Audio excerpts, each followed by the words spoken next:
비벼야 된단 말이에요. 안녕하세요. 붕어학교 303의 김진태입니다. 올해는 아주 빨리 시작되지 않을까. 이 봄이 일찍 시작되길래 봄 낚시가 일찍 열릴 것이다. 다들 그렇게 봤고, 실제 음력설을 전후한 시기에 이 곳곳에서 월척 소식이 났고, 그때 어떤 이 추세로 봐서는 3월 중순이면 이미 봄 낚시가 활짝 만개할 것이다, 이렇게 기대했는데, 실제 지금 3월 중순을 지나고 있습니다. 3월 하순으로 접어드는 시점인데, 그 주춤하는 기세가 그 양상을 어떤 뛰어넘지 못하는, 전국적으로 조항이 기대에 미치지 못하는 그런 상황이 계속 이어지고 있다. 어느 곳에서 몇 센티, 어느 곳에서 몇 센티, 이렇게 물론 소식은 납니다만 이게 낚시가 잘 안 된다는 뜻입니다. 다 나옵니다 하는 게, 낚시점에 전화했을 때 다 나옵니다 하는 게 그게 진짜인데, 아직 그런 어떤 호황세는 보이지 못하고 있다. 이럴 때 어떻게 해야 되느냐. 나만의 포인트에 앉아서 붕어의 움직임을 기다리기에는 답답합니다. 그래서 마중을 나와야 되겠죠. 저도 오늘은 마중을 나오는, 봄붕어 마중을 나오는 그런 낚시를 하려고 합니다.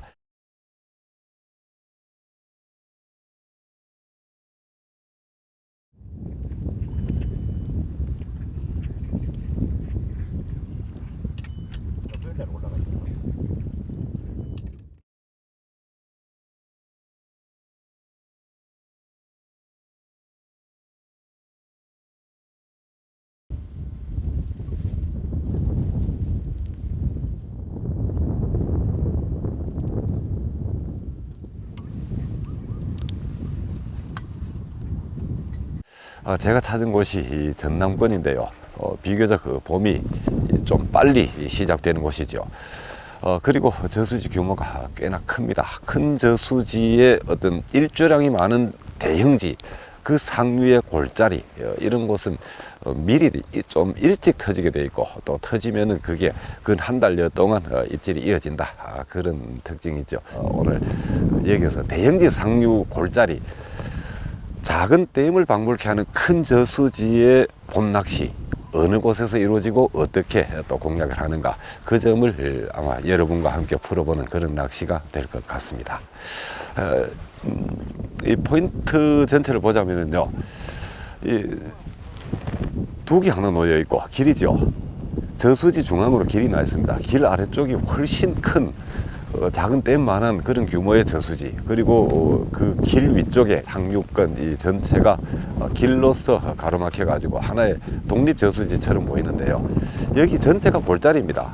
이 대형지의 골 하나입니다. 그 골 하나인데, 이 골 내역을 보자면 전체적으로 수심이 완만한 어떤 이런 형태를 띠고 있고, 갈대가 발달해 있고, 상류, 더 상류 쪽에는 떼짱도 보입니다만은 삭은 갈대와 떼짱, 산란, 지금 붕어는 산란붕어입니다. 산란 어떤 과정을 준비하는 붕어이기 때문에 산란붕어는 갈대를 중심으로 모여들 수밖에 없습니다. 갈대가 있는 곳은 극저수심대다. 심지어는 30-40cm 정도의 수심, 찌를 세우기 어려운 수심대, 그것을 어떤 그 수심에 대한 고정관념을 벗지 못하고 그것을 외면하는데, 30-40cm면은 4자 이상급 붕어가 들어올 만한 충분한 그 수심이 되는 겁니다.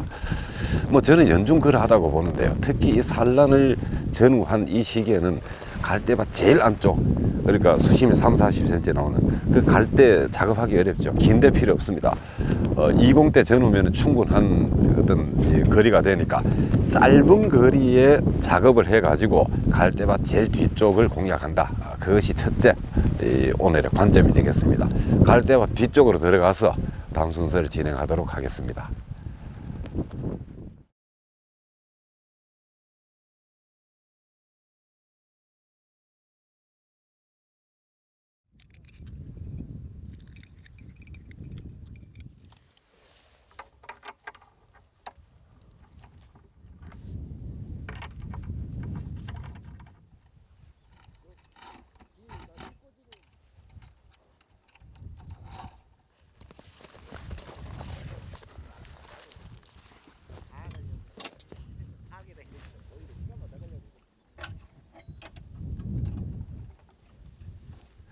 갈대밭 뒤쪽에 들어왔는데요, 어떤 분이 낚시를 하셨던 자리입니다.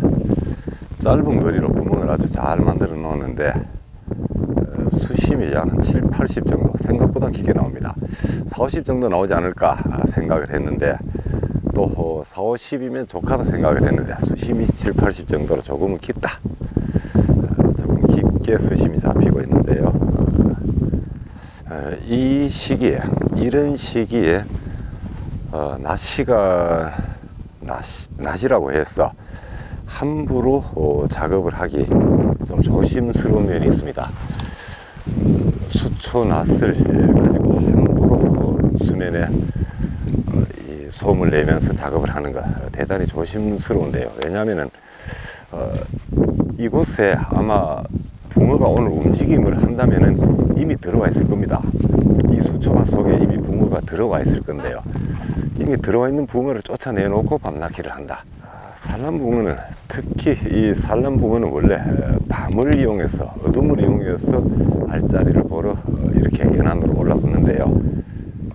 오늘처럼 햇볕이 이렇게 대단히 좋은 날, 이런 날은요, 이미 낮 시간대에 붕어가 이 속에 들어와 있을 확률이 대단히 높습니다.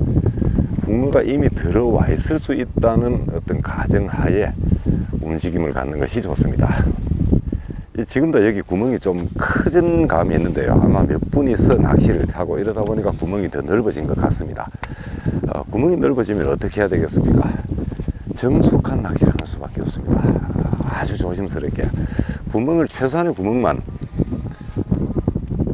붕어도 눈치 못 챌 정도로 최소한의 구멍만 냈다면은 그래도 좀 더 어떤 붕어의 경계심을 덜 자극해 놓은 상태니까 좀 더 괜찮죠. 좀 더 편하게 낚시를 해도 되겠습니다. 그런데 지금처럼 이렇게 구멍까지도 조금 넓어져 있다. 그렇다면은 최대한 정숙한 낚시를 하는 수밖에 없다. 그 점을 안내를 드리고요.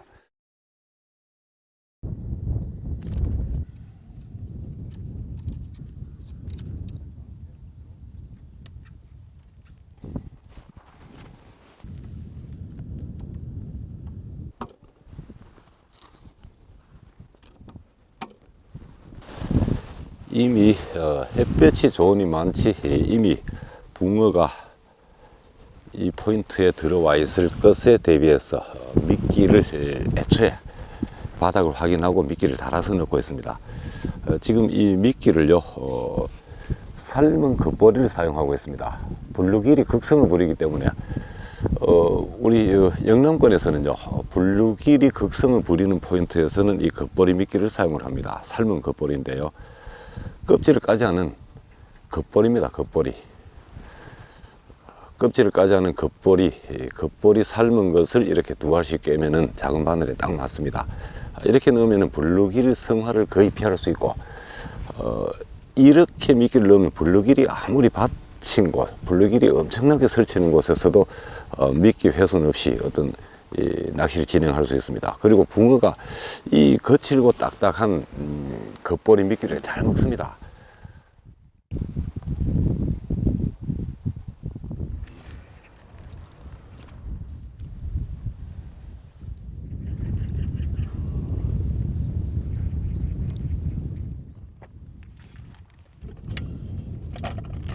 미끼를 다 넣는데 지금 대 길이가 좀 짧게 들어가 있습니다. 제가 지금 앉은 자리를 뒤쪽으로 많이 물려 가지고 뒤로 많이 물린 상태에서 들어간 대들이 18에서부터 24까지 7대가 들어갔는데요. 18에서부터 24까지 이 대들도 좀 긴 느낌입니다. 실제 두 귀에 앉아 가지고 앞쪽으로 대를 펼쳤다면은 한 칸 가까이 더 이 대 길이가 더 짧아지겠죠. 뒤로 물러나 앉은 상태에서 18에서 24까지 이렇게 대편성을 했습니다. 수심은 대체로 60에서 70 정도, 그 정도 수심을 보이고 있고요. 25cm 짧은 찌를 사용하고 있습니다. 짧은 찌가 아니면은 여기에서 아마 찌 세우기도 만만치 않은 그런 수심대이다. 이런 곳에서요, 이 수초가 바로 이 연안까지 이렇게 발달을 해 있는 이런 곳에서 특히 산란붕어를 공략하는데 앞쪽으로 나가서 긴 대를 편성해 버린다. 실제 대물붕어는 이 받침대 밑으로 지나다니는데 정작으로 찌는 저 먼 거리를 짚고 있는 그런 경우가 아주 많습니다. 최대한 뒤로 물러앉은 채로 짧은 데 위주로 이렇게 편성을 하는 것이 특히 산란붕어 공략에는 맞다. 그리고 연안까지 이렇게 갈대가 연안까지 바짝 붙어서 이렇게 발달해 있는 곳은 일부러 멀리 나가지 마시고 아주 가까운 쪽을 공략하시라. 짧은 거리를 작업을 해 가지고 짧은 데 위주로 이렇게 편성을 하면은 오히려 여기에 씨알과 마리수가 훨씬 앞선다. 그 점을 안내를 드리고요.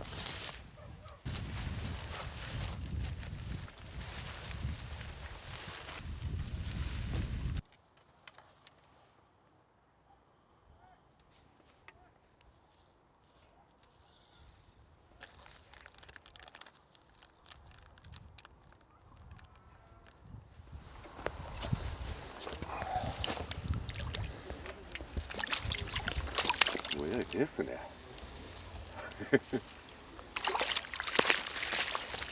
센스가 없어서.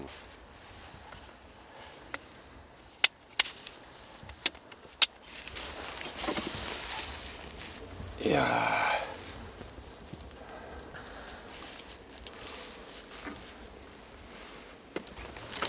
야, 이거 뭐 완전히 배신입니다. 배신.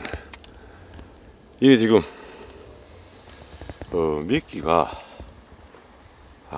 겉볼인데 겉볼이 두 알을 깨놨는데 베스가 물고 나옵니다. 완전히 배신인데.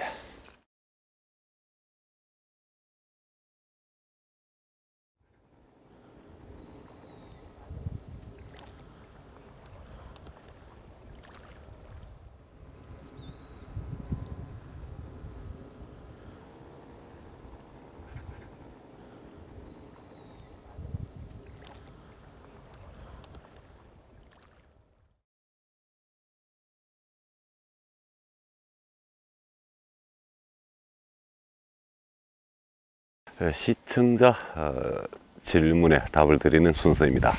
지난 시간에 이 찌맞춤에 대해서 어떤 오류가 생길 수 있는 내용에 대해서 짚어드렸는데요. 오늘 그 완성된 어떤 하나의 찌맞춤 형태, 그것을 여러분께 안내를 드리고자 합니다. 보시는 것처럼 저렇게 찌톱 전체가 다 드러나도록 본봉돌을 바늘까지 달아가지고 본봉돌에 이 무게를 맞췄습니다. 채비 전체가 떠 있죠. 저기에서 인위적으로 가라앉혀 준다면은 그 가라앉혀 주는 조건, 가라앉는 그 조건만 삭제를 해주면, 그것을 대상어가 들어만 준다면은 저 상태까지는 찌톱이 올라오게 돼 있다. 입질을 하면은 저 상태까지 밀어 올린다. 그런 가정이 가능하겠죠. 자, 여기에서요. 그렇다면 여기에서 좁쌀을 달아서 채비를 가라앉혀 보겠습니다. 좁쌀 크기를 어느 정도로 할까요? 하는 질문은 하실 필요가 없겠죠. 이 찌의 원 부력이, 원래의 부력이 얼마나 되는가에 따라서 이 좁쌀의 크기가 결정이 되겠죠.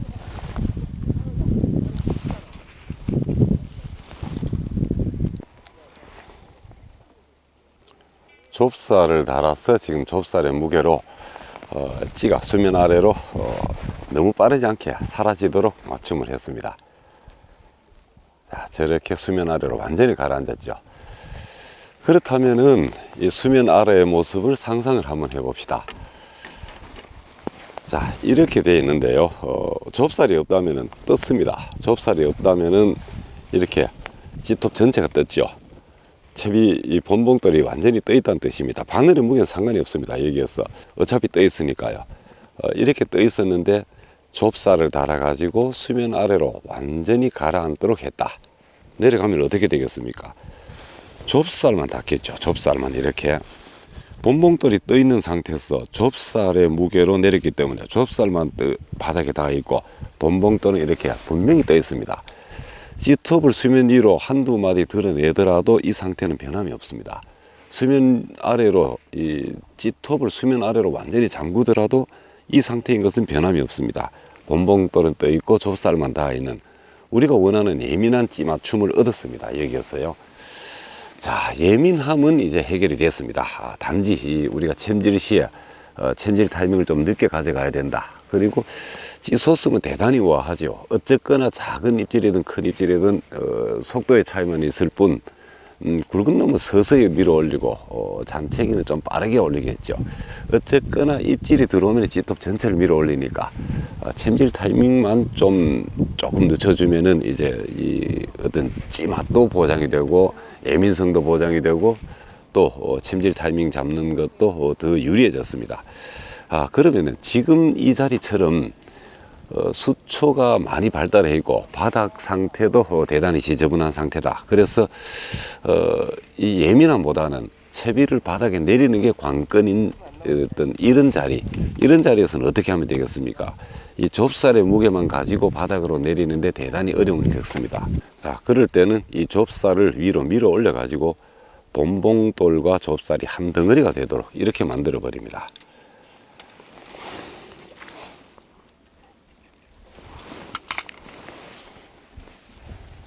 자, 봄봉돌과 좁쌀이 한 덩어리가 됐죠.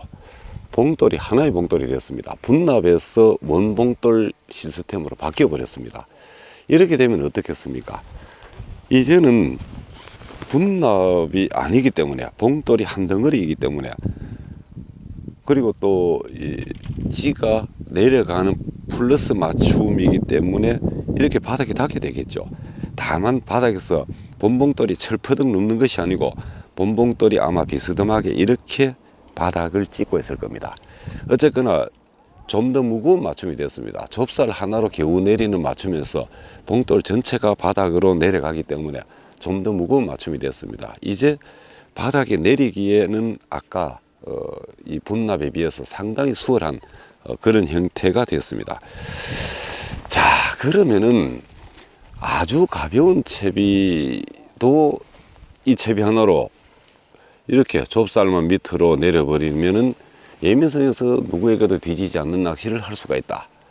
그 다음에 또 지금처럼 이렇게 바닥이 찌드는 포인트에서는 좁쌀을 위로 밀어 올려 버리니까 다소 더 둔한, 내리기에 더 편한, 예민성은 조금 손해를 보고 채비 내리기에 편한 그런 채비로 변환이 되었습니다.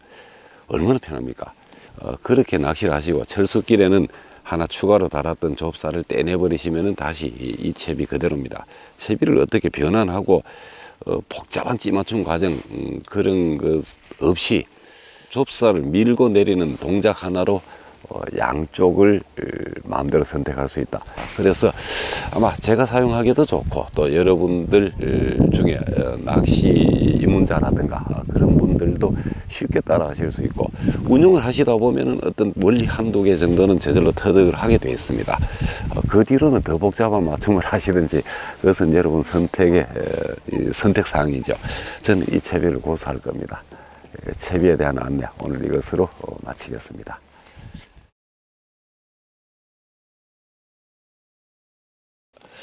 이제 철수를 해야 될 시각입니다. 거의 정오가 다 됐는데요.